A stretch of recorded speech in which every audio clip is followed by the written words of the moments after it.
जय जय राम कृष्ण हरी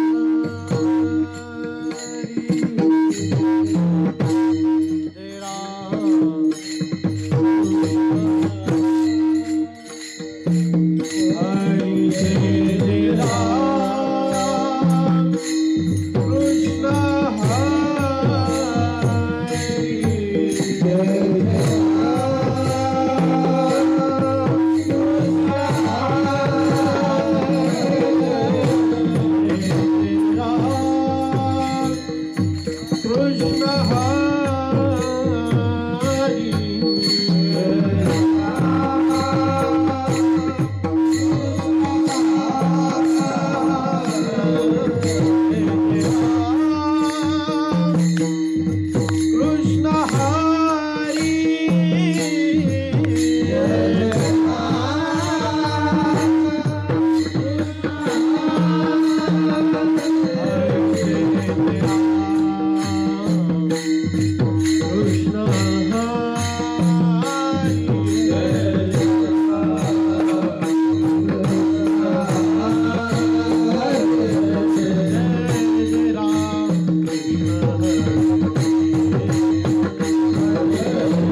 पाहता लोचनी रूप पाहता लोचनी रूप पाहता लोचनी रूप पाहता लोचनी सुख झाले मोसाजरी सुख झाले मोसाजरी तोहा विठ्ठल तोहा विठ्ठल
Hare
ऐसा कर घर आवे राम, ऐसा कर घर आवे राम, ऐसा कर घर आवे राम, ऐसा कर आवे राम। और धंधा सब चोर ही काम, धंधा सब चोर ही काम, धंधा सब चोर ही काम, सब चोर ही काम।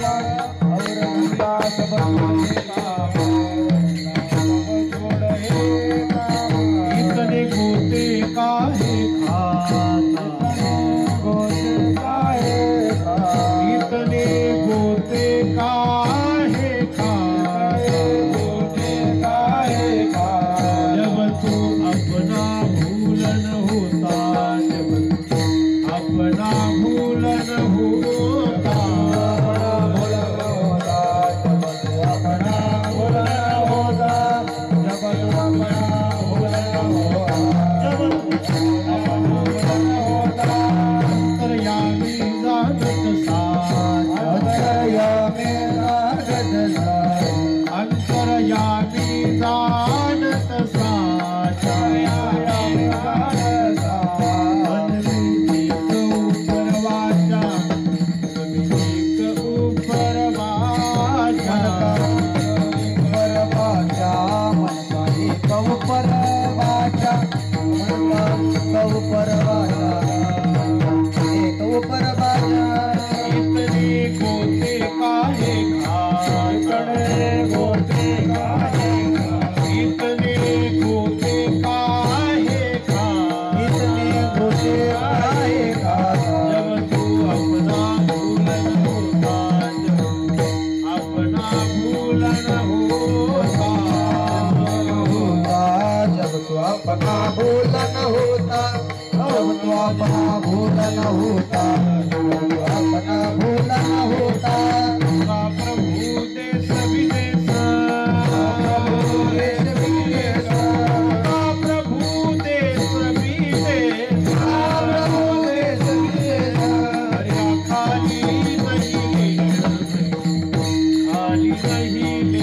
हरिया खाली नहीं लेश, हरिया खाली नहीं लेश, हरिया खाली नहीं लेश।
ऐसा कर घर आवे राम, और धंधा सब छोर ही काम।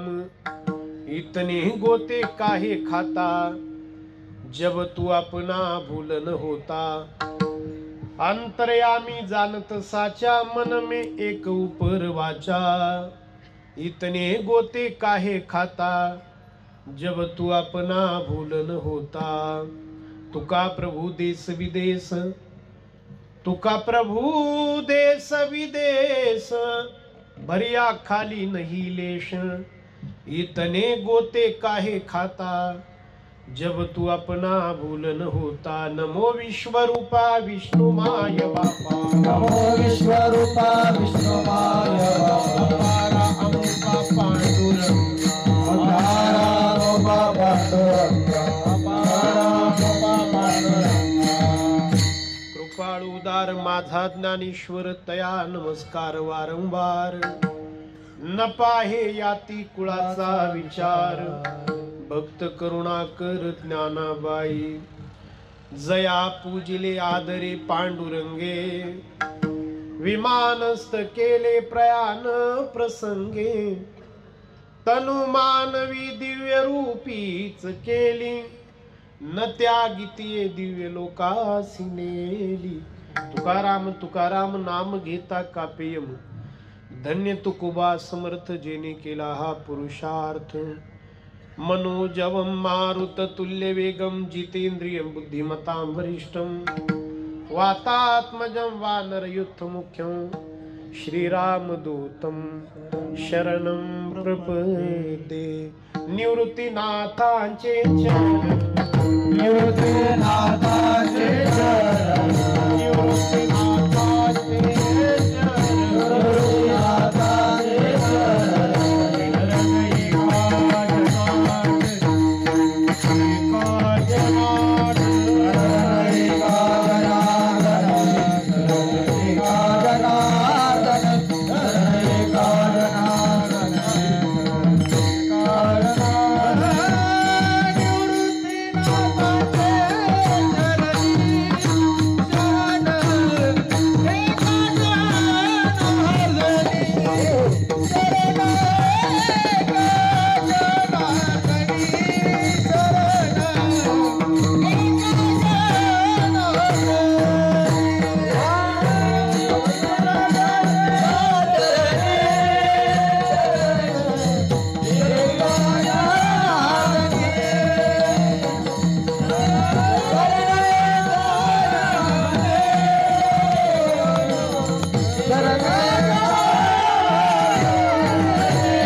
ऐसा कर घर आवे राम, और धंधा सब छोर ही काम।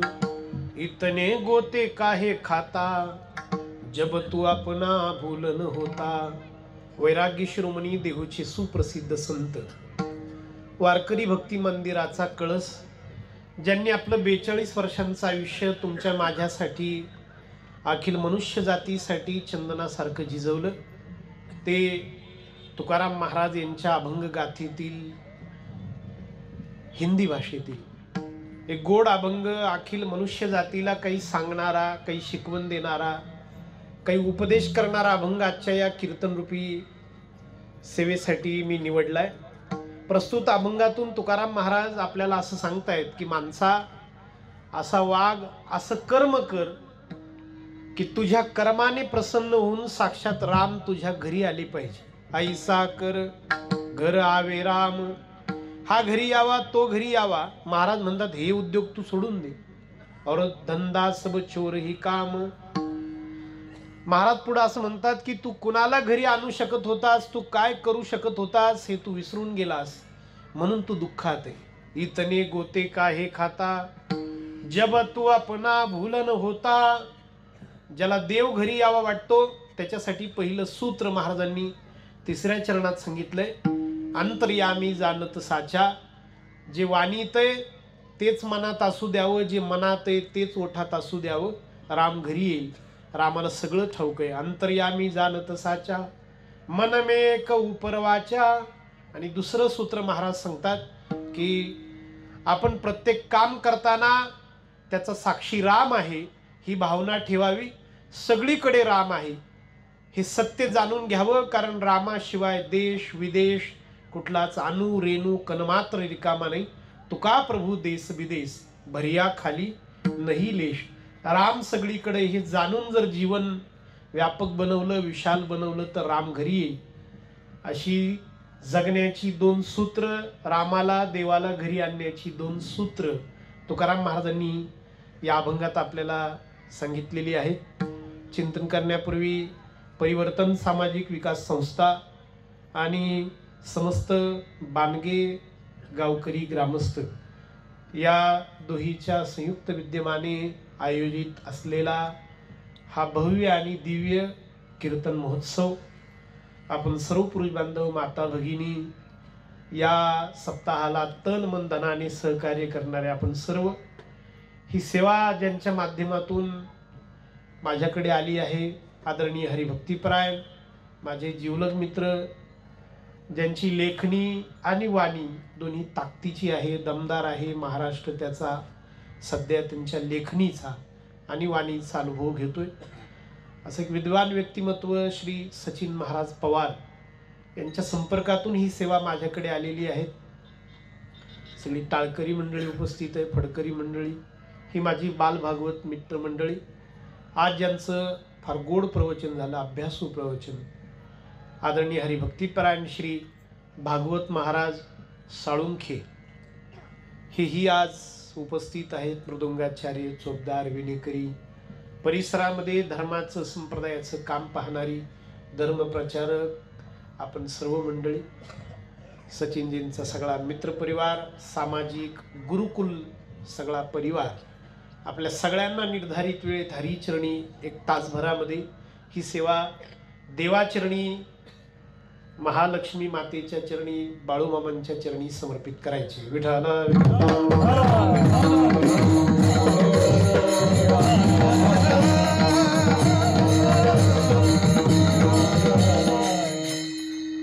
अभंग हिंदी भाषेतला आहे. काही काहींना नवल वाटलं असेल की तुकाराम महाराजांचे अभंग हिंदी भाषेत आहे. आता जे गाथा वाचतात त्यांचा काही सवाल नाही, त्यांना माहिती आहे की गाथेमध्ये हिंदी भाषा तुकाराम महाराजांनी वापरलेली आहे. पण जे वाचत नाहीत अभंग किंवा गाथा त्यांना ती नवीन असेल. मला एकाने सांगितलं होतं, महाराज माझ्या वडिलांनी आळंदीहून ज्ञानेश्वरी आणली आहे, गाथा पण आणलाय, पण आता वडील गेल्यापासून ते काही कोणी उघडत नाही, मी तर काही गाथा वाचत नाही, ज्ञानेश्वरी वाचत नाही. तर मी त्याला म्हटलं होतं, बरोबर आहे, तू काही आता वाचत नाही, तुझे वाचण्याची चान्स फार कमी आहे मित्रा. जेव्हा तुला जीवनात असं कधीतरी असं वाटेल की बाबा मी वाचलो पाहिजे, तर तू वाचलं पाहिजे. जनाबाई महाराजांचा फार गोड अभंग, वाचावी ज्ञानेश्वरी डोळा पहावी पंढरी, ज्ञान होय अज्ञानासी, ज्ञान होय अज्ञानासी. जी वाचतात मंडळी, पारायण करतात, त्यांना ठाऊक आहे की पारायण करत नाही, ज्यांच्या वाचनात गाथा नाही, त्यांच्यासाठी हे नवल असेल की तुकाराम महाराजांचे अभंग हिंदी भाषेत काय गरज पडली बरं, आमची भाषा का कमी आहे का बरं. हा हिंदी भाषेतला अभंग मी त्या प्रदेशात घेतलाय जिथं आधीच भाषेची भांडणं कितीतरी वर्षांपासून चाललेली आहेत, नाही का, सीमावर्ती भाग हा. आणि या सीमावर्ती भागात तुम्ही 3ऱ्याच भाषेत अभंग घेतला, पुन्हा हिंदी भाषेत अभंग घेतला. काय कारण आहे, आपली भाषा का कमी आहे का महाराजांनी, तुकाराम महाराजांनी तरी हिंदीत का बोलावं, आपली मराठी भाषा का कमी आहे का. त्याचं उत्तर सांगतो, बिलकुलच नाही, फार मोठी भाषा आहे. माझा मराठाची बोल कौतुके, पयामृता तेही पैजा जिंके. मोठी भाषा आहे, फार मोठी भाषा. आणि आपली भाषा आपल्याला प्रिय असावी बरं, जी कोणती असेल. वराडातला मनुष्य असेल त्याला ती भाषा, पश्चिम महाराष्ट्रातला मनुष्य त्याला, कोकणातला मनुष्य त्याला कोकणी, आगरी, कोळी, आपापली भाषा आपल्याला मोठी असावी. निश्चित मोठी आहे सुद्धा, मोठी आहे. इंग्रजीचा आदर करून सांगतो, इंग्रजी फार मोठी भाषा आहे. मुलं आपली इंग्लिश मिडियमला आहे, असू द्या. आणि मी काय सांगितल्याने तुम्ही काय काढून घेणार नाही त्यातून, आहे की नाही. मोठीच भाषा आहे ती सुद्धा, जगाची भाषा आहे. अगदी ओघवती इंग्रजी बोलता आली पाहिजे, मराठी बिलकुल कमी नाही. कुठंतरी मी ऐकलं होतं की इंग्रजी 26 अक्षरांची भाषा आहे, नाही का? मुळाक्षर किती आहेत? 26. ए ला सुरू होते आणि झेड ला संपते. मराठी मात्र 52 मुळाक्षरांची भाषा, अ पासून ज्ञ पर्यंत. इंग्रजी शिकवायला सुरुवात होते ए फॉर ॲपल, फळापासून, सफरचंद, ॲपल. झेड फॉर झेब्रा म्हणून जनावरात आणते, नाही का? शेवट झेब्रा, जनावर, ॲनिमल आहे ते, प्राणी आहे तो. मराठी शिकवायला सुरुवात होते आईपासून आणि ज्ञ म्हणून ज्ञानेश्वर माऊलींपर्यंत घेऊन जाते. आळंदी वारी घडवली, वारी.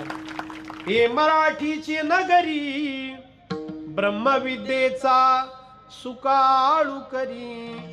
मग प्रश्न पुन्हा अजून वाढला असेल तुमच्या मनात, एवढी जर तुमची मोठी भाषा, तर मग हिंदीत का बोलता? विठाला विठाला.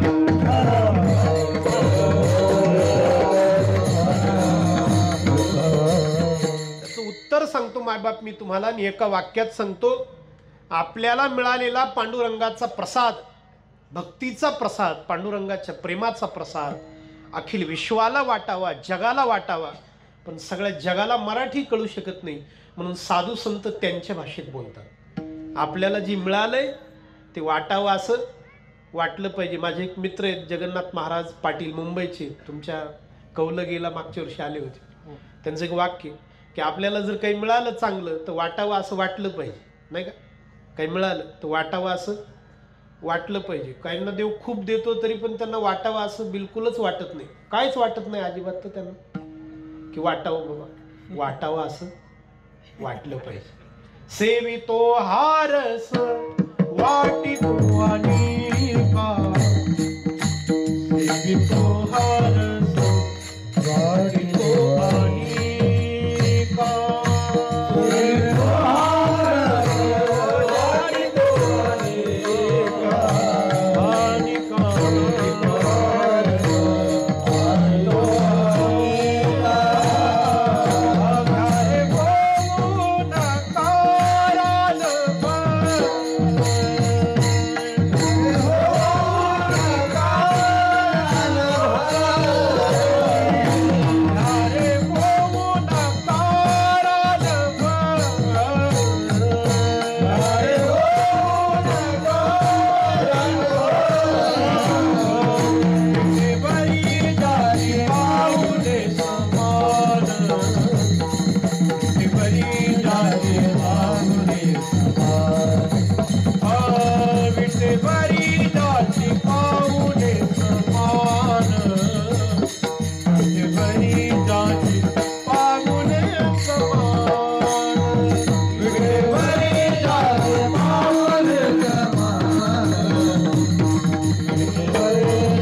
कळालेलं जगाला द्यावं यासाठी इतर भाषांचा उपयोग. महाराष्ट्राला कळावं ही तर तळमळ आहेच, पण मध्य प्रदेशलाही कळालं पाहिजे, त्यांच्या भाषेत बोललं पाहिजे. आईचं अंतकरण आहे, विशाल अंतकरण आहे, मोठं मन आहे. आणि ते मोठं मन संतांना अनेक भाषांमध्ये अनेक दृष्टांत देऊन बोलायला लावतं. साधूला छोटं पाहता येत नाही महाराज, साधूला छोटंसं पाहता येत नाही, त्यांची दृष्टीच मोठी आहे. तुम्हाला सांगतो, ज्ञानेश्वरी नावाचा ग्रंथ आहे, सचिन महाराज सांगतायत ना सकाळी, भक्तियोग 12वा अध्याय. तो 12वा अध्याय ज्यातला आहे ती भावार्थ दीपिका, आपण तिला ज्ञानदेवी ज्ञानेश्वरी म्हणतो, प्रसिद्ध नाव. 9033 ओव्या आहेत. किती? 9000. जोग महाराजांनी संपादित 9033 ओव्या आहेत. पण तुम्हाला आश्चर्य सांगतो, 9000 वारकरी संप्रदायाचा पाया रचणारा ग्रंथ आहे, पण 9033 ओव्यांमध्ये विठ्ठल नाव नाही, पांडुरंग नाव नाही, विठोबा शब्द नाही, रुक्मिणी उल्लेख नाही. वारकरी शब्द आला, पण तो वारकरी या अर्थाने नाही, वारी करणारा या अर्थाने नाही आलेला. चंद्रभागेचा उल्लेख नाही, रुक्मिणीचा उल्लेख नाही, विठ्ठल नाही, विठोबा नाही, चंद्रभागा नाही, पुंडलिक नाही. आश्चर्य का नाही? वारकरी संप्रदायाचा पाया रचणारा ग्रंथ. वारकरी संप्रदायाचे एक सत्पुरुष होऊन गेले, गुरुवर्य मामासाहेब दांडेकर. त्यांचं वसंत पंचमीच्या दिवशी पुण्यात व्याख्यान झालं नाही का, हुशार चाणाक्ष पुराणी. त्यांना विचारलं, मामा 1.5 तास तुम्ही ज्ञानेश्वरी बद्दल आम्हाला सांगितलं, वारकरी संप्रदायाचा पाया रचणारा ग्रंथ म्हणता, आणि त्याच्यामध्ये पांडुरंगन विठ्ठल नावच नाही, का नाही? मामांनी त्या पोराला उत्तर दिलं होतं, यासाठी की त्यात जर पांडुरंगन विठ्ठल हा शब्द असता, हिंदू हा शब्द असता, तर ती फक्त वारकऱ्यानेच वाचली असती, हिंदूंनीच वाचली असती. माऊलींना असं वाटतं ती जगाने वाचावी, ती जगाने वाचली. 16 वर्षाचा तरुण पोरगा, ज्ञानेश्वर महाराज त्यांचं नाव. आणि आमच्याकडे अहमदनगर नावाचा जिल्हा आहे, त्यात तालुका आहे नेवासा. त्या नेवाशाला कमरे इतका खांब आहे, दगडी पैस खांब म्हणतो आम्ही वारकरी त्याला. त्या कमरे इतक्या दगडी खांबाला टेकून 16 वर्षाचा तरुण पोरगा, माऊली म्हणतो आपण त्यांना, तो 16 वर्षांचा तरुण ज्ञानेश्वरी सांगत होता. आणि श्रोत्यांनी प्रश्न विचारला ज्ञानेश्वरीमध्ये की माऊली का ज्ञानेश्वरी सांगता तुम्ही, का खटाटोप मांडलाय हा तुम्ही? तर माऊलींचं त्याला उत्तर आहे, जग सुखी व्हावं म्हणून. काय कमाल, काय उडी आहे, तुम्ही कधी विचार करा, काय धाव आहे, अंगावर रोमांच आल्याशिवाय राहत नाही. काय प्रश्न होता की ज्ञानेश्वरी का सांगतात, वय वर्ष किती? 16. त्यांनी सांगितलं होतं, जगाने सुखी व्हावं, दिसो परत तो डोळा, पाहो सुखाचा सोहळा, रिगो महाबोध सुकाळा, माझी विश्व आनंदाची आवारू, मांडू जगा. छोटे शब्दच नाही, तुम्हाला सांगतो, ज्ञानेश्वरीमध्ये गाथेमध्ये गल्ली, वार्ड, मतदारसंघ, म्हणजे काय वाईट शब्द नाही, ते चांगले, ते सुद्धा चांगले शब्द आहेत ते सुद्धा, पण ते शब्द नाही, त्यांना छोटं नाही पाहत आहे. आपण म्हणतो की नाही, मी सुखी असावा गड्या, दुनिया काही भाड में, आहे की नाही, मंत्र आहे ना या युगाचा. जग जाऊ द्या, खड्ड्यात जाऊ द्या, मी सुखी असावं. थोडा मोठा माणूस असेल तर म्हणतो माझे कुटुंबीय सुरक्षित असावे, जाऊ द्या दुनियेचं काय पडलं आपल्याला. थोडा जरा मोठा मनुष्य असेल तर तो म्हणतो नाही नाही आपली गल्ली चांगली असावी, स्वच्छ असावी. जरा मोठा मनुष्य असेल तर म्हणतो नाही गाव चांगला असावं. जरा मोठा मनुष्य असेल तर म्हणतो परिसर बदलायचा आहे. माऊलींचे अभंग आहे, माऊली म्हणतात मला जग सुखाचं करता आलं तर किती बरं होईल. काय उडी आहे, अवघाचे संसार सुखाचा करी, अवघाचे संसार सुखाचा करी, अवघाचे संसार सुखाचा करी,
वृत्ती मोठी आहे, दृष्टी व्यापक आहे. नामदेवरायांचे 5 भाषांमध्ये अभंग अलीकडे प्रकाशित केले. कानडी भाषेमध्ये नामदेवराय बोललेत, तामिळ भाषेत नामदेवराय बोललेत, हरियाणाची भाषा आहे जाट, पंजाबची भाषा आहे पंजाबी आणि आपली मराठी. 5 भाषांमध्ये नामदेवरायांचे अभंग सापडले आणि ते प्रकाशित केलेत. तळमळ आहे, सगळ्यांना कळावं. तुकाराम महाराजांचा हिंदी भाषेतला अभंग त्याच तळमळीतून सगळ्यांना कळावं, सगळ्यांना मिळावं एक प्रसिद्ध अभंग निवडला आहे. ऐसा कर घर आवे राम.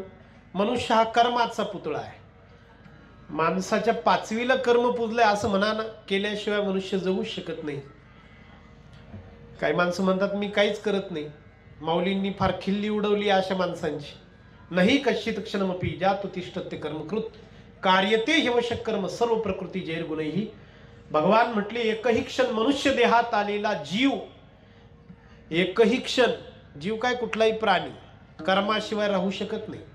काय माणसं म्हणतात मी काहीच करत नाही, नुसता बसून असतो. बसणं हे कर्म आहे. 2 टाइम जेवायला लागतं का नाही, जेवण कर्म आहे. काहीच करत नाही तर जग पाहतो की नाही, पाहणं कर्म आहे. सांगे श्रवणेंद्रिय ऐकावे ठेले, के नेत्रीचे तेज गेले, हे नासा रंध्र बुजाले परिमळून घे. ऐकशील ना, कानावर शब्द पडतील, ऐकशील ना, मग ऐकणं हे कर्म आहे. पाहिपा सव्यसाची मूर्तीची होनी देहाची, खंती करती कर्माची ते गावंडे गाव. म्हणून संग जो प्रकृतीचा तो त्यागुण घडे कर्माचा. जोपर्यंत या देहात आहे तोपर्यंत कर्म. माऊलीने एक दृष्टांत दिलाय. माऊली म्हणतात एखादी व्यक्ती म्हणते मी काहीच करणार नाही, काहीच करणार नाही. कशा पद्धतीने ते माऊली म्हटले एखाद्याचे हातपाय बांधले आणि त्याला 4 चाकी गाडीत भरला. तो किती म्हटला मी जाणार नाही जाणार नाही जाणार नाही, तर तो ड्रायव्हर म्हणेल तू काय जाणार नाही, मी तुला नेईन. है की तुला जावंच लागेल. बांधोनी हात पाय जो रथी घातला होय तो न चले तरी दाय दिगंताची. त्याला जावं लागेल. तसं या रथात आलोय आपण, या 4 व्हीलर मध्ये 2 हात 2 पायाच्या. आता इथं आलो म्हणजे कर्म करावं लागणार, करावंच लागणार, चुकणार नाही, ते चुकणारच नाही.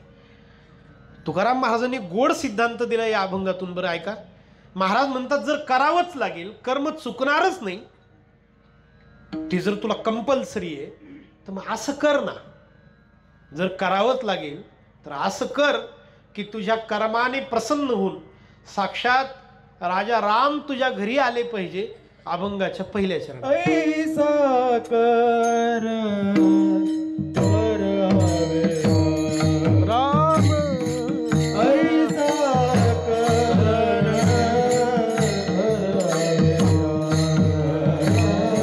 आवे ऐसा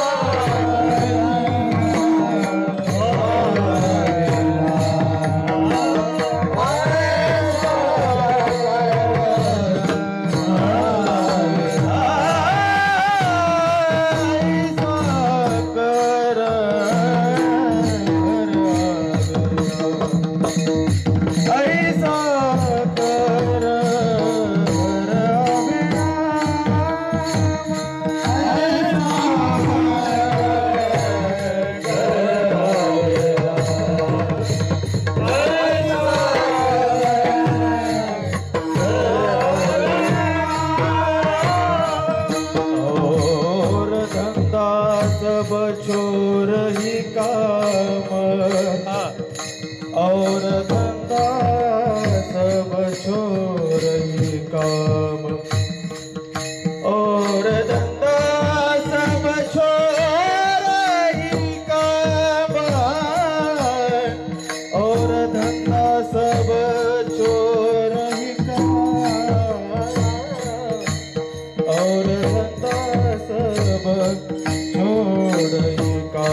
ऐसा शब्दाचा अर्थ मराठीत असं कर, असं कर.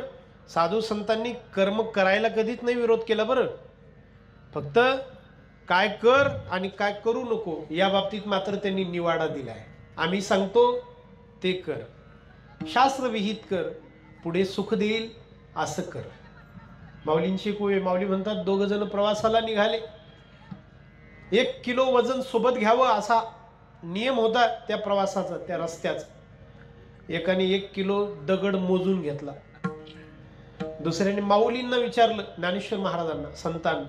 तर माऊलींनी सांगितलं, प्रवासाला निघालाय, पायी प्रवास आहे, रस्त्यामध्ये हॉटेल नाही, तर 1 किलो शिदोरीने, शिळा का शिदोरिया दाटणे एक धनंजया, मिळे जे विसाविया ते घेपे.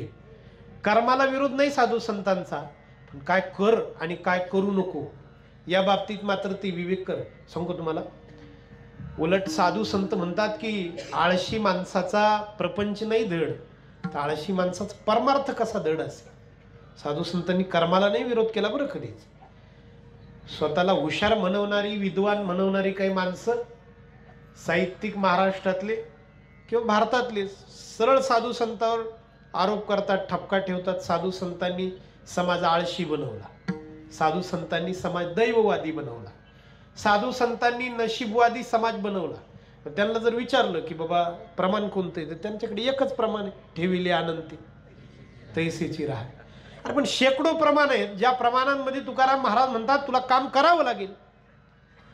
एक निवांत बसलेलं पोरग आईवडिलांना मदत करत नाही हे कळलं तुकाराम महाराजांना, त्याचा हात धरला आणि त्याला विचारलं की काही करत नाही असं माझ्या कानावर आलंय, तू काही काम करत नाही. तर त्यांनी सांगितलं, महाराज मी काय करणार, 2च हात 2च पाय 2च डोळे 1च नाक 1च तोंड 2च कान, 3.5 हाताचा मी काय करू शकतो.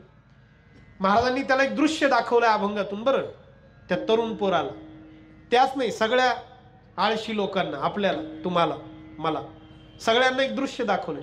महाराज गावच्या मुख्य चौकात आले, पिंपळाचं झाड होतं, 3 पिढ्यांपूर्वी निर्माण झालेला पिंपळ कालांतराने वाढला आणि त्याच्यावर जुन्या लोकांनी 3ऱ्या पिढीपूर्वी मोठमोठे दगड आणून काय तयार केलं, काय म्हणतात, पार. पार, त्याच्यावर बसण्यामध्ये काही लोकांना अपार आनंद असतो. पार, पार नाही सुखा. हा, ते पार, तो पार 3 पिढ्यांपूर्वी बांधलेला आणि त्या पिंपळाच्या मुळ्यांनी त्या पाराच्या दगडांना फोडलं होतं, नाजूक पिंपळाच्या मुळ्या. तुकाराम महाराजांनी त्या आळशी तरुणाला, तुम्हाला मला ते दृश्य दाखवलंय आणि आपली खिल्ली उडवली. महाराज म्हणतात की एवढ्या नाजूक पिंपळाच्या मुळ्या, झाडाच्या मुळ्या जर खडकाला फोडत असतील, तू माणसासारखा माणूस खुशाल दिवसभर झोपा घेतो, काहीच कसं वाटत नाही तुला. ओले मुळ भेदी खडकाची अंगाभ्यासाची कार्यसिद्धी, अभ्यासाची कार्यसिद्धी.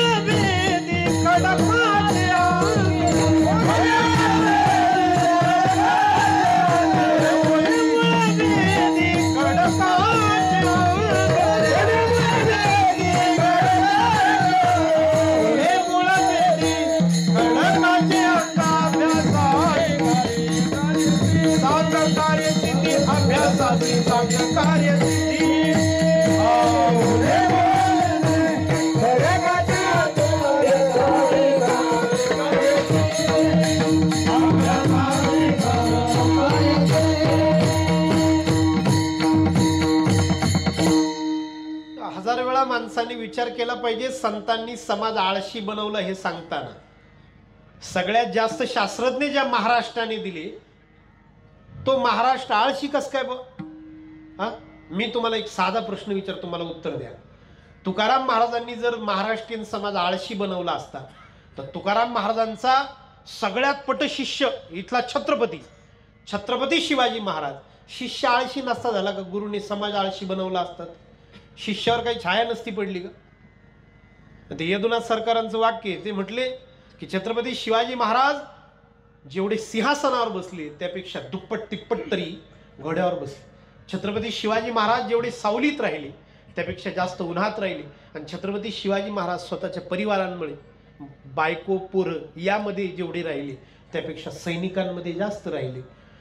गेल्या 1000 वर्षातला सगळ्यात काम करणारा महापुरुष यदुनाथ सरकारांचं वाक्य आहे. आणि मग एवढ्या हुशार माणसाने जर गेल्या 1000 वर्षातला सगळ्यात काम करणारा महापुरुष म्हणून ज्या छत्रपती शिवरायांकडे बोट केलं, त्यांचे गुरु तुकाराम महाराज आहेत, ते कसं काय समाजाला आळशी बनवते? एक तर काय भारतात बोलायचंही फार स्वातंत्र्य आहे का ना, भाषण स्वातंत्र्य. काल परवा मी विनोद वाचलं, म्हणे अमेरिकेतून एक कुत्र आलं भारतामध्ये. एक कुत्र भारतात आलं, तर इथले कुत्रे त्याच्या स्वागताला गेले. आता कसं आपला रिवाज आहे, रिवायत आहे, काय मराठीमध्ये त्याला पाहून, अतिथी देवो भव, पद्धत आहे आपली, परंपरा आहे, अतिथी देवो भव. ते गेले, ते हार, ते काय असतो तो गुच्छ, बुके म्हणतात त्याला, तो दिला. त्याची मिरवणूक काढली अख्ख्या गावात, अमेरिकेतून आलो हे कुत्र, अमेरिकेतून आलेले कुत्र. तर इथल्या कुत्र्यांनी त्याचाच मोठा सत्कार केला. आणि एका कुत्र्याने त्याला विचारलंच एवढ्या गडबडीमध्ये की किती दिवसासाठी आलाच भारतात? तर त्यांनी सांगितलं नाही मी आता भारतातच सेटल होईन म्हणतो, मी इथंच राहीन म्हणतो. तर इथल्या त्या कुत्र्याला विशेष वाटलं. म्हटले तुला अमेरिकेत काय कमी आहे? महासत्ता देश, खायला पिझ्झा बर्गर, हिंडायला एवढे रस्ते, कार, गाड्या, आणि तू म्हणतो मी भारतात राहीन? अडचण काय अमेरिकेत तुला? तर त्या आलेल्या कुत्र्याने सांगितलं होतं तिथे एक मोठी अडचण आहे, तिथं वाटेल ते भुगता येत नाही. इथं लय भारी काम आहे. इथं म्हणजे बा आपली काय योग्यता, पात्रता, अभ्यास काय, वाचन किती बा आपलं, आपण किती व्यासन, काय तपास नाही, काय बोलायचं फक्त, भाषण स्वातंत्र्य. विठाला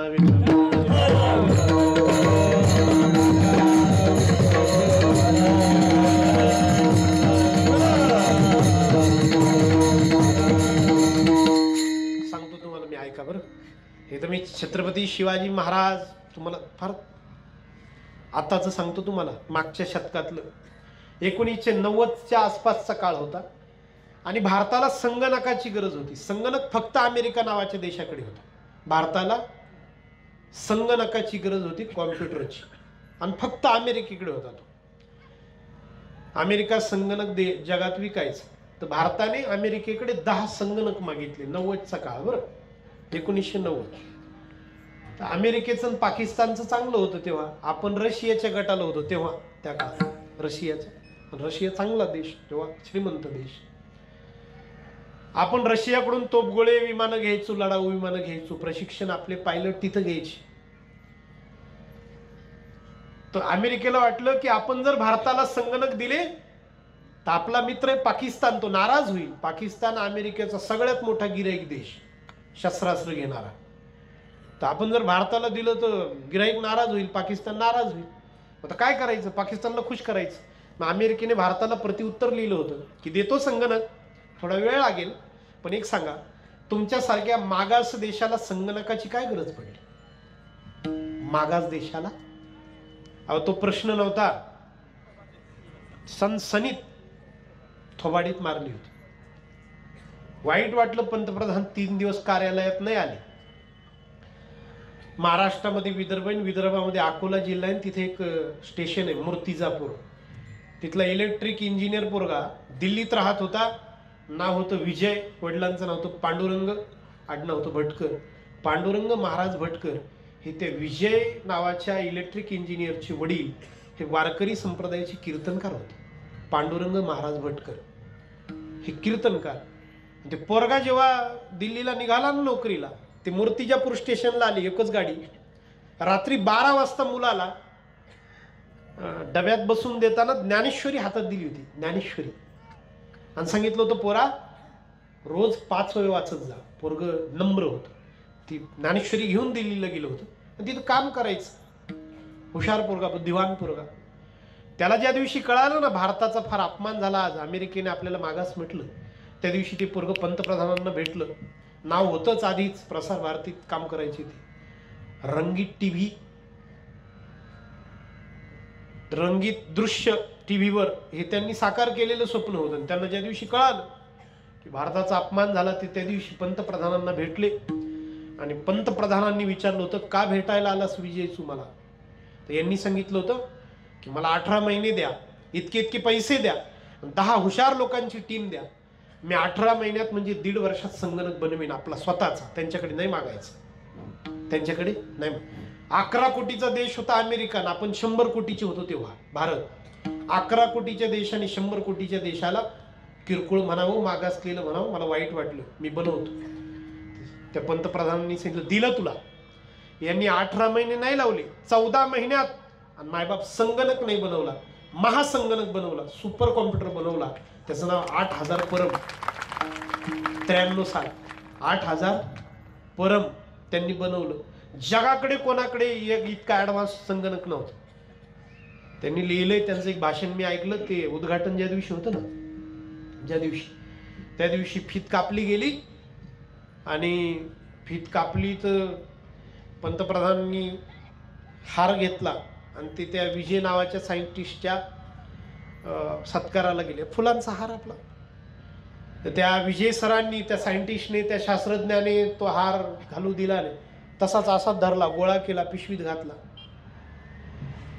कार्यक्रम संपला, सगळे असे स्टेज उतरून निघाले.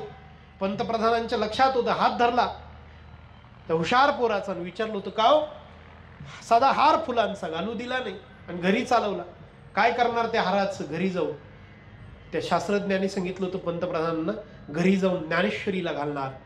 तर म्हटले का म्हणून, कशासाठी, का म्हणून, कशासाठी? तर म्हटले मी ज्या दिवशी भारताचा अपमान झाला ना, त्या दिवशी माझ्या खोलीमध्ये ज्ञानेश्वरी वाचत बसलो होतो, 12 वाद्य उघडून बसलो होतो आणि मला एक ओवी गेली, विष की आहारी पडे समुद्री पाय वाट जोडे, एक वाघ ब्रह्म थोकडे अभ्यासे केले. त्या ओवीचा अर्थ असा आहे की मनुष्य प्रयत्नाने विषाचं जेवण जेवू शकतो, माणसाला अशक्य काही नाही.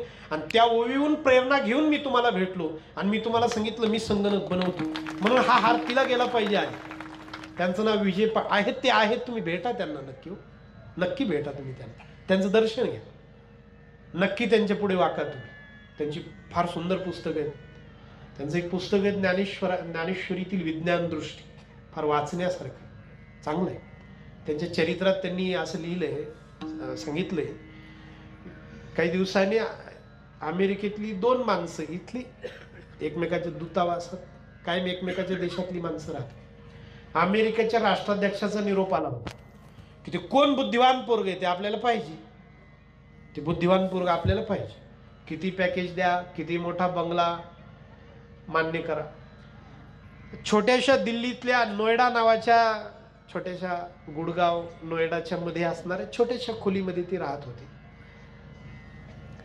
आणि ती 2 अमेरिकेच्या राष्ट्राध्यक्षाची निरोप घेऊन आलेली माणसं चहा पित होती. ती सांगत होती की आमच्या राष्ट्राध्यक्षाचा शब्द आहे, कितीही मोठा बंगला हो, कितीही पॅकेज हो म्हणा, पण ते विजय नावाचं पोरग आपल्याला पाहिजे, एवढी बुद्धिवान पोरग आपल्याला पाहिजे. तुम्ही उद्या सकाळच्या 6च्या विमानाने निघा, परिवार घ्या, तुम्ही आमच्या भूमीवर उतराल तेव्हा आमची नागरिक असाल. हा आमचा राष्ट्राच्या अध्यक्षाचा शब्द आहे. कधी निघता बोला, 6ला निघताना काय उत्तर देऊ आमच्या राष्ट्राध्यक्षाला? ते विजय सरांनी उत्तर दिलं होतं की तुमच्या राष्ट्राध्यक्षाला माझा निरोप कळवा की इतक्या किरकोळ देशात मी नोकरी करत नसतो. विजयला 100 कोटी गरज. 14 महिन्यात फिटामफाट ते फिरायला गेले अमेरिका, पण काम मात्र त्यांनी आयुष्यभर भारताचं केलं. बरं, कायम ज्ञानेश्वरी वाचतात, ज्ञानेश्वरीला आई म्हणतात महाराज. तुम्ही नक्की भेटा ना, नक्की वाचा, चांगले ग्रंथ वाचत जावा. माणसांचं काय झालंय माहिती का, थोडं माफी मागून, माणसं वाचत नाही चांगलं, गंध टोपी टिळे माळा दिसलं का डोकं लावायला सुरुवात.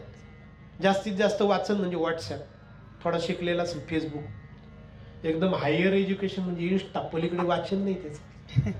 हा डोकं लावायचं माणसाचे. फार चांगल्या माणसांचं वाचा, फार चांगल्या माणसं. विठ्ठल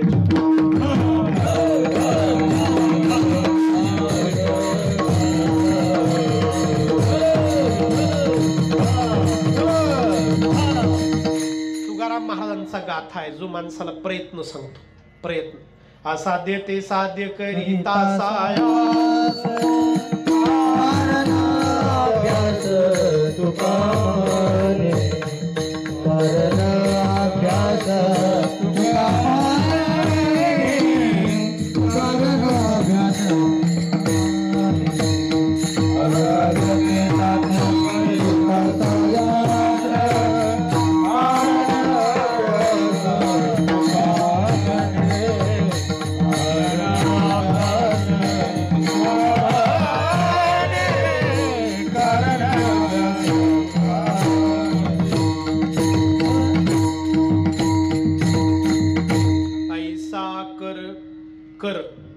कर्म कर, आळशी होऊच नकोस, आळशी होऊ नकोस, आळशी राहू नकोस. एक तुकाराम महाराजांचा अभंग आहे, संकोचोनी कारे झालासी लहान, छोटा का होतोस.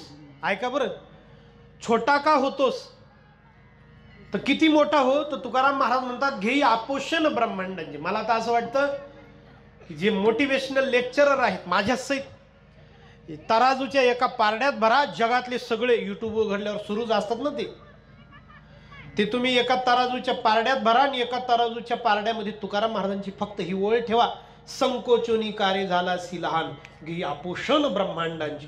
छोटा का होतोस, जग तुझे, ब्रह्मांड तुझे. काय मोठं वाक्य महाराज. कशी महाराज आळस शिकवतील. महाराज म्हणतात मोठं व्हावं, काम करावं, खूप काम करावं. ऐसा कर, असं कर, असा वाग की तुझ्या घरी राम आला पाहिजे. ऐसा कर घर आवे राम. दोन अर्थ करूयात. संत आपले मायबाप आहे, त्यांच्या शब्दांशी थोडं खेळण्याचा अधिकार आपल्याला आहे. ऐसा कर घर आवे राम, असं कर घरी राम आला पाहिजे, एक अर्थ. आणि आता घर शब्द इकडे घ्यायचा. ऐसा कर घर आवे राम म्हणजे घरच असं कर की घरी, घरच असं कर इतकं पवित्र. रोज हरिपाठाचा आवाज आला पाहिजे, रोज टाळांचा आवाज आला पाहिजे, रोज मृदंगाचा आवाज आला पाहिजे. फार पवित्र पाहिजे घर. खिशात फार चांगल्या वस्तू ठेवल्या पाहिजे बरं. आणि घरात फार चांगलं उंची कळते. माणसाचा खिसा चेक केला ना, खिसाचे तंबाखू बिंबाखू नाही सापडली पाहिजे माणसाच्या खिशात. हरिपाठाचं पुस्तक सापडलं पाहिजे. वाचत नाही माणसं म्हणतात, वाचत नाही. मी म्हटलो कधीतरी तू रेल्वे स्टेशनवर बसलेला असशील, थोडी ट्रेन लेट होईल, 3 तास ट्रेन लेट आहे, काय करशील मग? फक्त देव करो तुझा मोबाईल उतरलेला असावा, चार्जर घरी विसरलेला असावा आणि थोडं युनिक असावं जरा, म्हणजे कोणाचं मागूनही लागूच नाही मोबाईल. काय करशील? वाचशील की नाही? खिसा पवित्र असावा, मनुष्याचं मन पवित्र राहतं, घर पवित्र असावं, घरी राम येतो. ऐसा कर घर, घरच इतकं पवित्र करावं. रोज तिथं हरिपाठाचा आवाज आला पाहिजे, रोज तिथं सुमधूर बोलण्याचा, स्वागताचा आवाज आला, रोज घरापुढे रांगोळी काढली पाहिजे देवाच्या आगमनासाठी. ऐसा कर घर आवे राम. राम घरी येतो का? नक्की येतो ना, नक्की येतो. आवे धावून या घरा,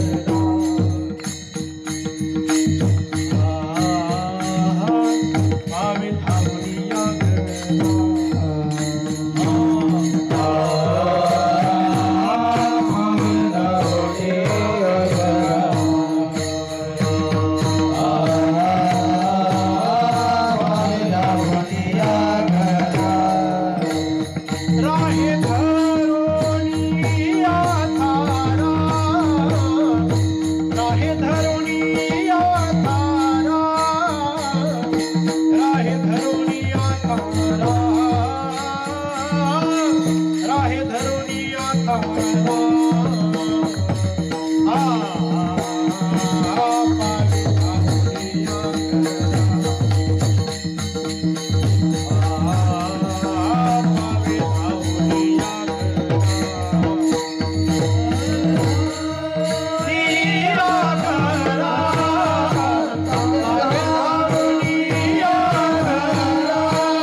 बाकीचे उद्योग सोडून दे. त्याचा अर्थ असा आहे की हा घरी यावा, तो घरी यावा, यासाठी प्रयत्न नको करूस.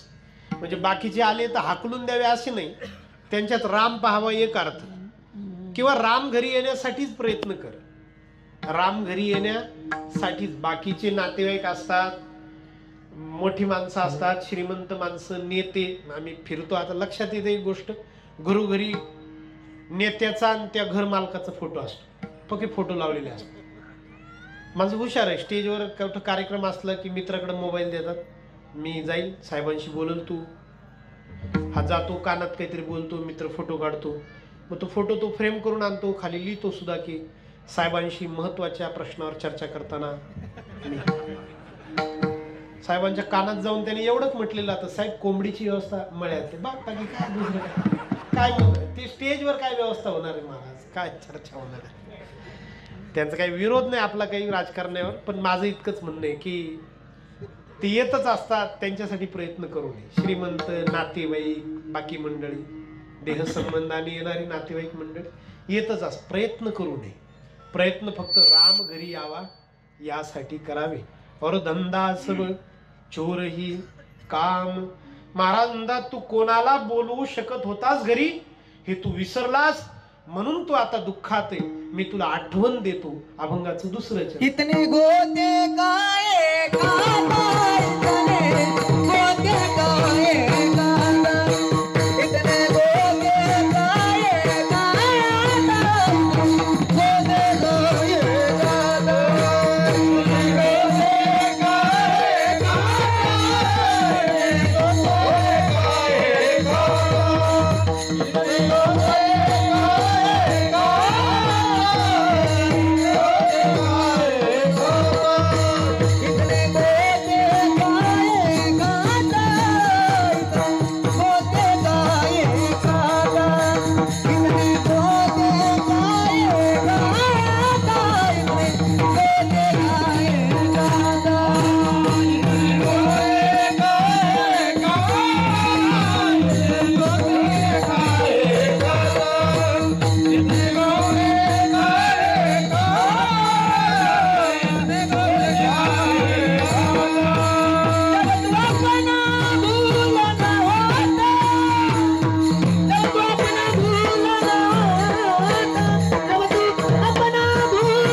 इतने गोते गाये गोते शब्दाचा अर्थ खाली येणं, पतनाला जाणं, डुबणं. तू इथपर्यंत आलास, पतनाला आलास. जर तू स्वतःला विसरला नसतास तर किती आनंदात असतास, देव तुझ्या घरी आला असता. इतने गोते काहे खाता. तू किती मोठा आहेस, कोणाला बोलू शकत होतास, तू काय करू शकत होतास. साधू संत आपल्याला आठवण करून देतात. बरं, साधू संतांचा जगाप्रती सगळ्यात मोठा उपकार आहे की ते आपल्याला आपण काय करू शकत होतो आणि आपण कोण आहोत त्याची आठवण करून देतात. दाता तोची एक जाना, नारायणा स्मरवी. नारायणाची आठवण करून देणं साधूंचं सगळ्यात महत्वाचं काम, सगळ्यात महत्वाचं काम आठवण करून देणं. तू देव आहेस, तू देवाला आणू शकत होतास. मद्रासच्या किनाऱ्याहून एक 30 वर्षांचा तरुण नरेंद्रनाथ यदुनाथ दत्त हा शिकागो नावाच्या थंड शहरात उतरला. त्यांना आपण स्वामी विवेकानंद नावाने ओळखतो. अमेरिका नावाच्या राष्ट्राला 400 वर्ष पूर्ण झाली म्हणून विज्ञान परिषद होती, कृषी परिषद होती, वाङ्मय तशी एक धर्म परिषद होती. साधारणपणे 7,000 लोक त्यासाठी उपस्थित राहणार होते. जगातल्या धर्मांचे प्रतिनिधी आले होते. स्वामी विवेकानंद हिंदूंचे प्रतिनिधी म्हणून गेले, पण 2 महिने आधी पोहोचले. 2 महिने आधी पोहोचले. धर्म परिषदेच्या कार्यालयात गेले. म्हटले मी हिंदूंचा प्रमुख म्हणून भाषण करायचं. जेव्हा तू अपना भूल न होता यासाठी बोलतो. आठवण करून देणं किती महत्वाचं राहतं आपल्या देवत्वाची, आपल्या मोठेपणाची. म्हटले मी हिंदूंचा प्रमुख म्हणून आलो. त्या मुलीने ते नाव घेतलं, पण म्हटले का हो तुम्ही तुमच्या धर्माचे जे कोणी प्रमुख आहेत शंकराचार्य वगैरे त्यांचं काय आणलं की नाही पुत्र? नाही म्हटले बा आणलं तर नाही. अरे मग तुम्हाला काही भाषण करता येणार? स्वामीजींनी विचार केला आता काय करायचं गड्या. बाहेर आले, थोडं सुकामेवा पिशवी होती, काही कपडे होते, थोडं काजू किशमिश बदाम, ती पिशवी अशी लांब ठेवली आणि रात्र काढायची म्हणून त्या ओट्यावर झोपले. तर एका चोराने ती पिशवीच पळवली. त्यांनी लांब ठेवली होती. पण त्यांचाही जे दोष नाही, चित्त एवढं निर्मळ, त्यांना काय माहिती जगात चोर असतात म्हणून. आपण असतो तर बघे गुंडाळून मुंडाळून झोपलो असतो ती पिशवी. आपण त्यातले म्हणजे डायरेक्ट चोर नाही समजा, डायरेक्ट काही खिशातून आपण पाकिट नाही काढत कोणाच्या, पण मग आकडा टाकून लाईट तर वापरतो का नाही. वय भरलेलं नसताना बिना तिकीटचे तर जातो 75. साधारणपणे आपल्याला माहिती आहे, कल्पना आहे की भामटी लोक जगात असतात. त्यांना काय माहिती व चित्त एवढं निर्मळ, त्यांना काय माहिती जगात भामटी लोक असतात. ती पिशवी अशी लाभ चोरांनीच नेली.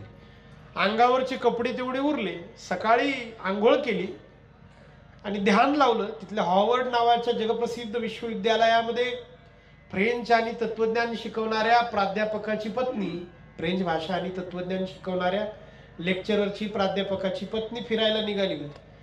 तिने पाहिलं सज्जन तरुण आहे, चांगला आहे, मदतीची गरज आहे, चांगल्या मनाची बाई होती. समोर आली, म्हटले तुम्हाला मदतीची गरज आहे का? माझं घर जवळच आहे, चलता का? स्वामीजी गेले तिच्या घरी.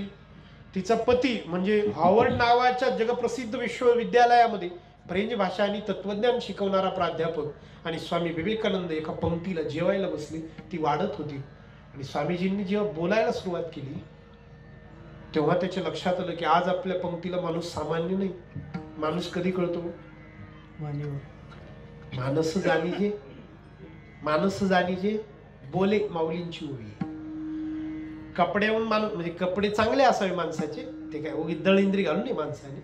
जेव्हा श्रीमंत आहे, ज्याला देवाने पैसे दिलेत, चांगलं राहावं, कापड चांगलं असावं, स्वच्छ असावं. गाडी दिली असेल तर गाडीच वापरावी माणसाने. फोर व्हीलर वाल्याने फोर व्हीलर मध्येच हिंडलं पाहिजे. काही काही लोक अशी चिगट राहतात, 4 चाकी गाडी घरी पार्किंग मध्ये लावतात. मोटरसायकल वाल्याला म्हणतात येऊ दे. कशाला येऊ दे? घरी थांबला असता काय बिघडलं असतं एवढं, आहे की नाही? तो प्रश्न नाही, तो वांधा नाही. मला काय म्हणायचं, माणूस कपड्याहून कळत नाही. कपडे चांगले असावे, माणूस कपड्याहून कळत नाही. मानस जाणी जी बोले. विद्वान माणूस आज आपल्या पंक्तीला बसलाय, ताटात हात धुतला आणि धर्म परिषदेला खडसावणारं पत्र लिहून काढलं होतं की तुम्ही ज्या माणसाला भाषण नाही म्हणता तो माणूस फार विद्वान. प्राध्यापक राम शेवाळकरांचं वाक्य आहे की त्या प्राध्यापकाने धर्म परिषदेला असं खडसावलं होतं की तुमचे सगळे विद्वान भाषण करणारे, तुमचे सगळे विद्वान या निसंगाच्या व्यासंगाच्या पासंगाला देखील पुरणार नाही. राम शेवाळकर प्राध्यापक फार विद्वान माणूस आहे हा, तुम्ही यांना बोलू दे. म्हटलं आम्ही 5 मिनिटं बोलू दे. म्हटले 5 मिनिटं तर 5 मिनिटं. सगळे ती 7,000 लोकांची उपस्थितीची परिषद भरली. सगळे धर्मातली माणसं यायची आणि लोकांपुढे त्यांचा लवाजमा, त्यांचे कपडे, त्यांचा थाट, 5-25 जण पुढे, 5-25 जण मागे. ते यायचे, दिवा ठेवलेला, ते कागदाचं गठ्ठा, त्या दिव्याचा प्रकाश कागदावर पडायचा, कागदाचा प्रकाश वक्त्याच्या तोंडावर पडायचा. फक्त वक्त्याचाच प्रकाश पडत नव्हता, तेवढीच अडचण होती. बाकी ठीक होतं सगळं व्यवस्थित. कारण सगळ्या वक्त्यांचं एकच म्हणणं होतं, तुम्ही पापी आहात, तुम्ही चुकीच्या धर्मात आहात, तुम्ही चुकीच्या वाटेनं मार्गक्रमण करत आहात, तुम्ही पापी आहात, तुम्ही पापी आहात, तुम्ही पापी आहात. लोक झोपले. आता तेच किती वेळा ऐकणार नाही का? कोण घड्याळ पाहायचं, कोण जांभळी द्यायचं. कीर्तनात जर माणूस झोपला एखादा, शेजारचा माणूस त्याला म्हणतो कीर्तनात झोपतो का? कीर्तनात झोपतो. मी म्हटलो कधीतरी त्या दिवशीच्या कीर्तनकारालाही विचारलं पाहिजे, महाराज लोक झोपेल एवढं अवघड तुम्ही कीर्तन केलंच कसं काय बोले? एवढं अवघड कुठं बोलत असतात? सगळ्यात शेवटी 5 मिनिटं स्वामीजींना मिळाले. दिवा खाली ठेवला, गरज नव्हती, तेज होत. कागद तर लिहून आणलेलाच नव्हता. उठले त्यांचं ते प्रसिद्ध वाक्य, my sisters and brothers of America. पण त्या वाक्यापेक्षा पुढचं भाषण, तेही वाक्य मोठंच आहे, त्या वाक्यासोबतच बरोबरच पुढचं भाषण आहे. त्यांच्या भाषणातली एक ओळ आहे पा, जेव्हा तू आपण भूल नव्हतं. ते असं म्हटले होते की बाकीच्या धर्मांच्या काय मान्यता आहे मला माहिती नाही, पण बाकीचे धर्माचारी म्हणतात तुम्ही पापी आहात, तुम्ही पापी आहात, तुम्ही पापी आहात. मी ज्या प्राचीन धर्मातर्फे तुमची भेट घ्यायला आलोय तो माझा धर्म असं म्हणतो की तुम्ही इथं एवढे सगळे बसलेले आहात ना, तुम्ही पापी नाही, तुम्ही देवाचे आहात. नाही नाही, तुम्ही देव आहात. जब तू आपण बोल. म्हणून तर स्वामीजींना ठेवलं, बाकीच्यांना त्यांनी नारळ दिला की तुम्ही या बाबा. अमर आहा अमर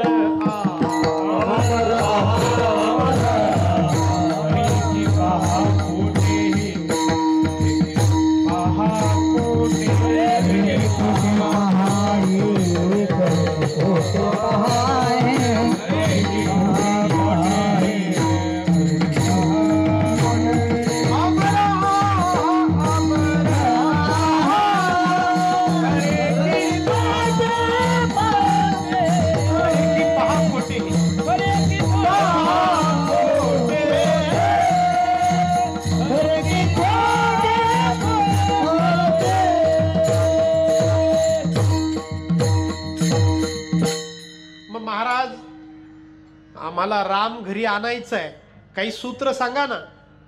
आम्ही रामाला घरी आणू शकतो हे कळालं. कसा राम घरी येईल बरं? राम घरी कधी येईल यासाठी महाराज 2 सूत्र देत आहेत. त्यातलं एक सूत्र अभंगाच्या 3ऱ्या चरणात.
वाणीत एक असेल तर राम घरी येणार नाही. जे मनात आहे तेच वाणीत असेल तर राम घरी येईल. कारण रामाला माहिती आहे तो अंतर्यामी. अंतर्यामी जानत साचा मन में एक उपर वाचा. 5-7 मिनिट माझ्याकडे शिल्लक आहेत.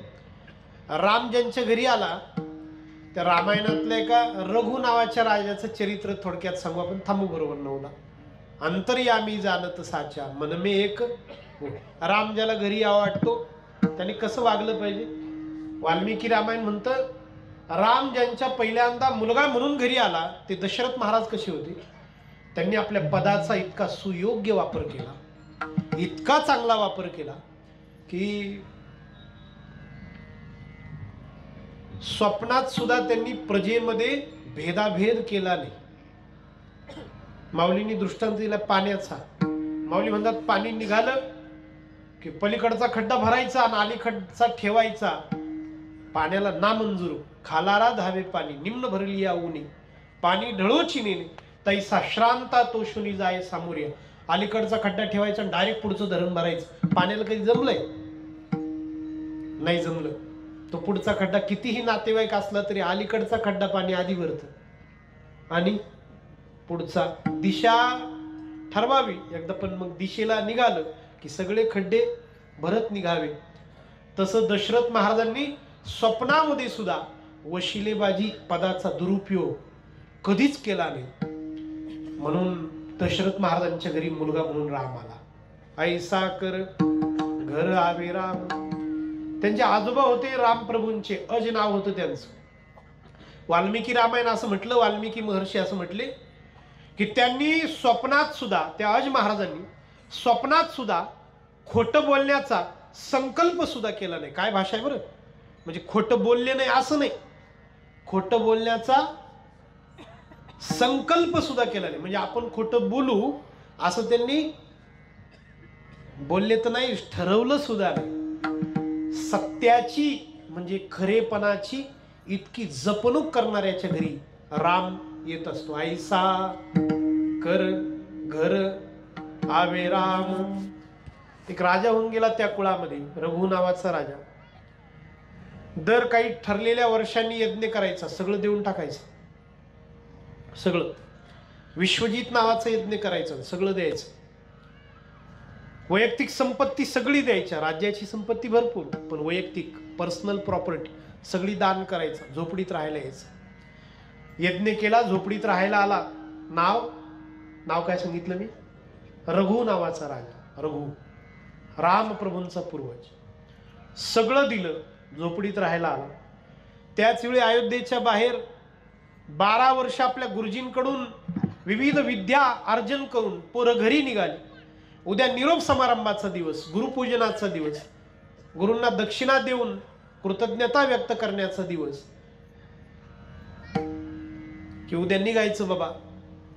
तर मुलं जंगलात गेली. काय द्यावं गुरुजींना? तर कोणी बोरं एकत्र केली, बोरं देऊ गुरुजींना. कोणी फळं ठेवण्यासाठी टोपली विणली, गुरुजींना ही देऊ. कोणी कमंडलू आणला, कोणी रुद्राक्षाची माळा तयार केली, कोणी तुळशीची माळा तयार केली, कोणी वाळलेल्या लाकडाच्या चपला तयार केल्या, खडावा गुरुजींना देऊ. गरीब पोर. एक पोरग निघालं होतं, त्याला रस्त्यात एक सोन्याची मोहरा सापडली. त्याचं नाव होतं कौत्स. त्याने ती उचलली, खिशात घेतली. त्याला वाटलं वा, म्हणजे आपण गुरुजींना उद्या सोन्याची मोहरा देणार. रात्रभर त्याच स्वप्नात तो एकदम तरंगत हवेत, सोन्याची मोहरा देऊ, सोन्याची.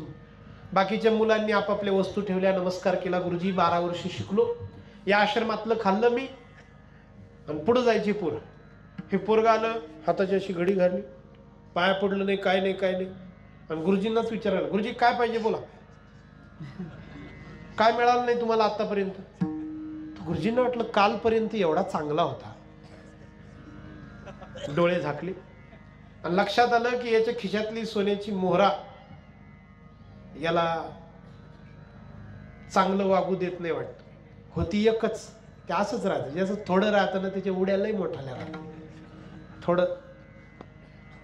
फार श्रीमंत माणसं फार नम्र राहतात. उर्दू एक ओळ आहे, कीर्तनात परवानगी नाही पण माफी मागून. जो खानदानी रईस है वो, रईस म्हणजे श्रीमंत. जो खानदानी रईस है वो रखते हैं नरम मिजाज अपना, तुम्हारा लहजा बता रहा है तुम्हारी दौलत नई नई है. वागणं सांगतं की बाबा तुला असंच मिळालं, फुकटच मिळालं. जो खानदानी रईस है वो. फार नम्र माणसं, फार श्रीमंत माणसं फार नम्र राहतात.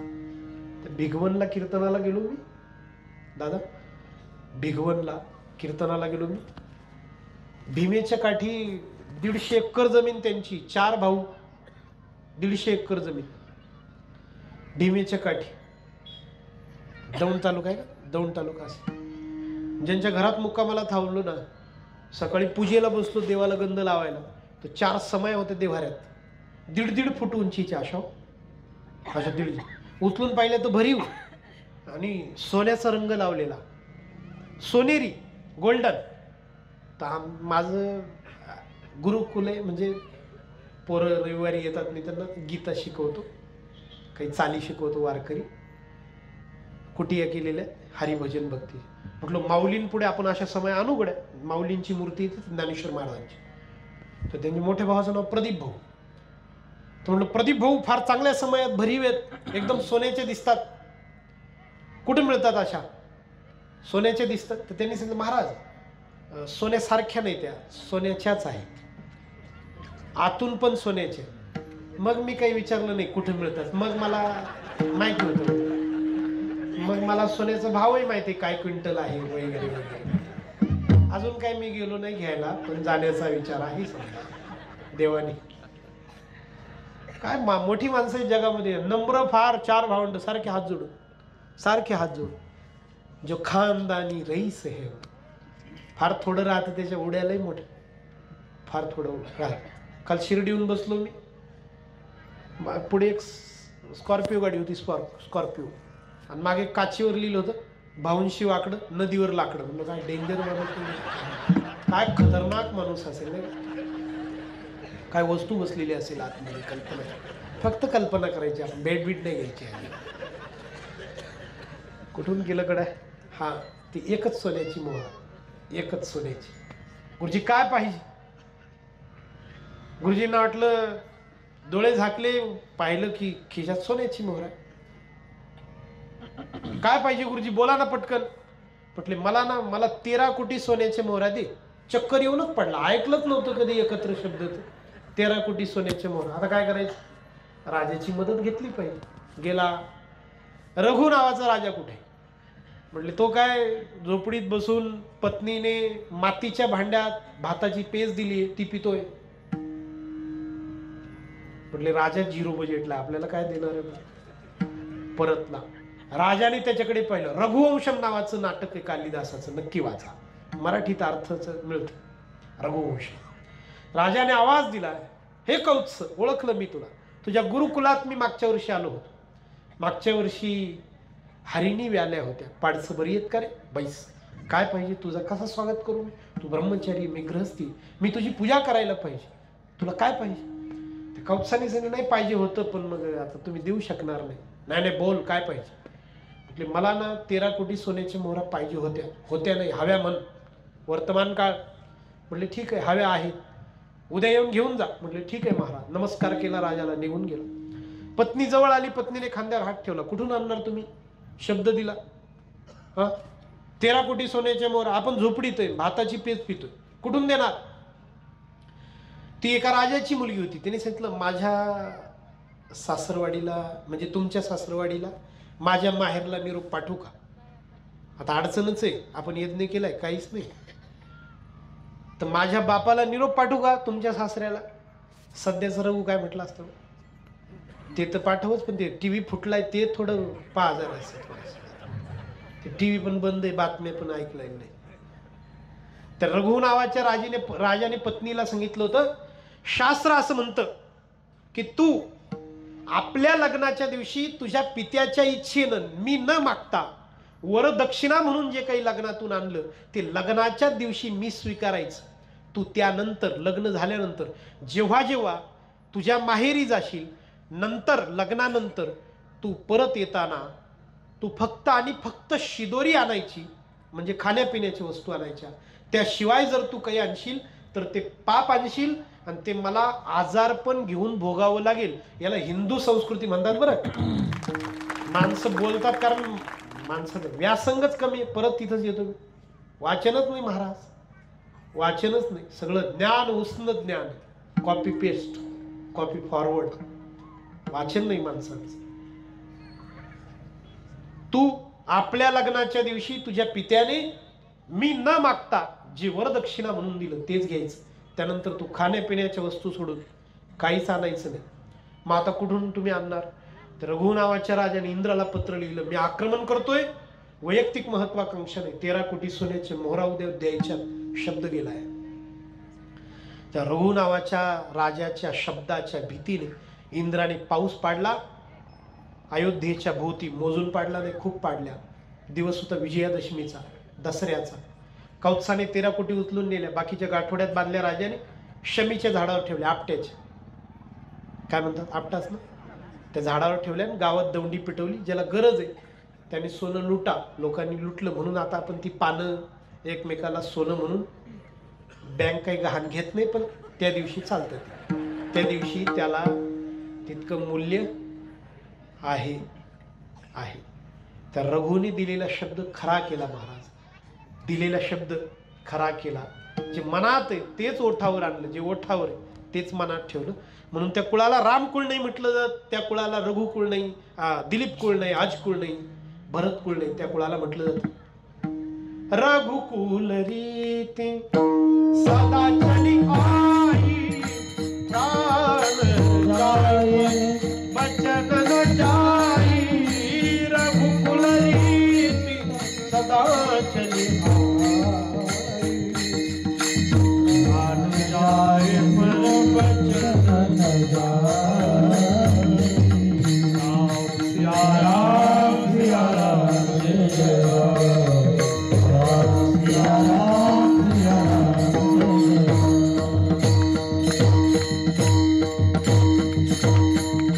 सिया रामचंद्र भगवान की, बोला सिया रामचंद्र भगवान की। चरित्र जाणून घेतल्यानंतर शहाणपणाने केलेली घोषणा ही माणसाला पुढे नेते. उगीच घोषणा देत सुटायचं माणसाला मागे, म्हणून मग आधी चरित्र सांगितलं, नंतर घोषणा घेतली.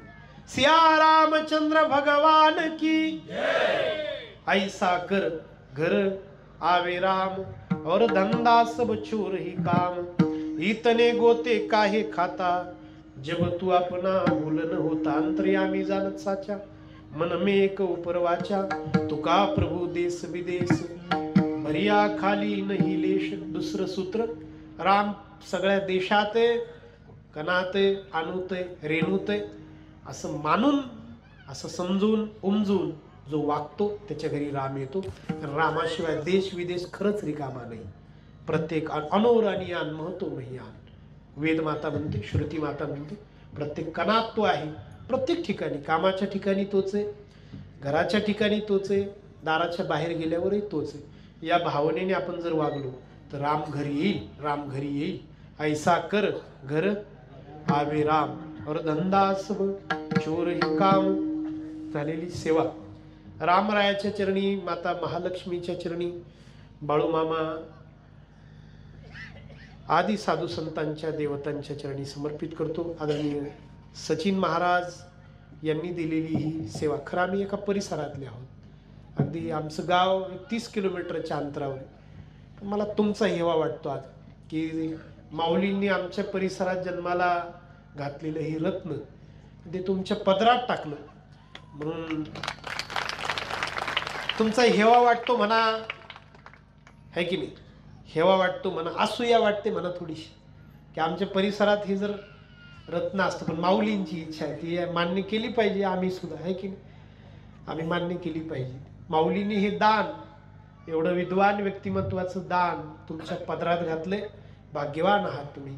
तुमच्या सगळ्यांच्या भाग्याला मी नमस्कार करतो. परिवर्तन गुरुकुल, आज थांबलो मी पूर्ण त्या परिवर्तन गुरुकुलला, काम पाहिलं, मन डोळे भरून आले, तृप्त झालो. अशी काम करणारी झटणारी माणसं आजही आहेत. तुमच्या सगळ्यांच्या प्रयत्नाला देवाने खूप खूप खूप यश द्यावं अशी पवित्र इच्छा, सदिच्छा या पवित्र अशा गादीहून व्यक्त करतो. स्वामीजी आहेत, मृदंगाचार्य आहेत, आजचे प्रवचनकार आदरणीय श्री भागवत महाराज. खूप अभ्यासू प्रवचन ज्यांनी ऐकलं असेल. कृष्ण, अर्जुन, धृतराष्ट्र, संजय, माऊलींचा अर्जुन, पुन्हा गीतेचा अर्जुन कसा वेगळा, एवढं सूक्ष्म चिंतन महाराजांनी आज गोड तृप्त झालो त्यांचं प्रवचन ऐकून. आज ते नम्रतेने कीर्तनासाठी उपस्थित आहेत. परिसरातील टाळकरी, फडकरी. या सप्ताहासाठी तुम्ही तनाने, धनाने, मनाने सहकार्य केलं असेल. कोणी झटत असेल, कार्यकर्ते बैठका टाकत होते, मी आलो तर झटत होते. आता वाढण्याची सेवा, तनाची सेवा, मी त्या सेवेला नमस्कार करतो. कोणी मनाने सदिच्छा व्यक्त केल्या असतील उत्सवासाठी, त्याही सेवेला सलाम करतो. आणि धनाची सेवा, ज्यांनी इथं लक्ष्मी पैसा दिला असेल त्या धनवान लोकांसाठी सुद्धा मी या व्यासपीठाहून प्रणाम करतो आणि ही सेवा देवाचरणी समर्पित करतो. आमच्या फडावरचा एक नियम आहे, निवृत्तीनाथांचं भजन घ्यावं लागतं. एकदम वरती हात करू, त्यानंतर विठोबा रखुमाई, त्यानंतर ज्ञानेश्वर माऊली आणि जय विठ्ठल लागोपाठ. अगदी प्रेमाने भजनाचे शब्द आहेत. निवृत्ती राया सोपान मुक्ताबाई ज्ञान सखया. निवृत्ती राया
मुक्ताबाई ज्ञान Bye.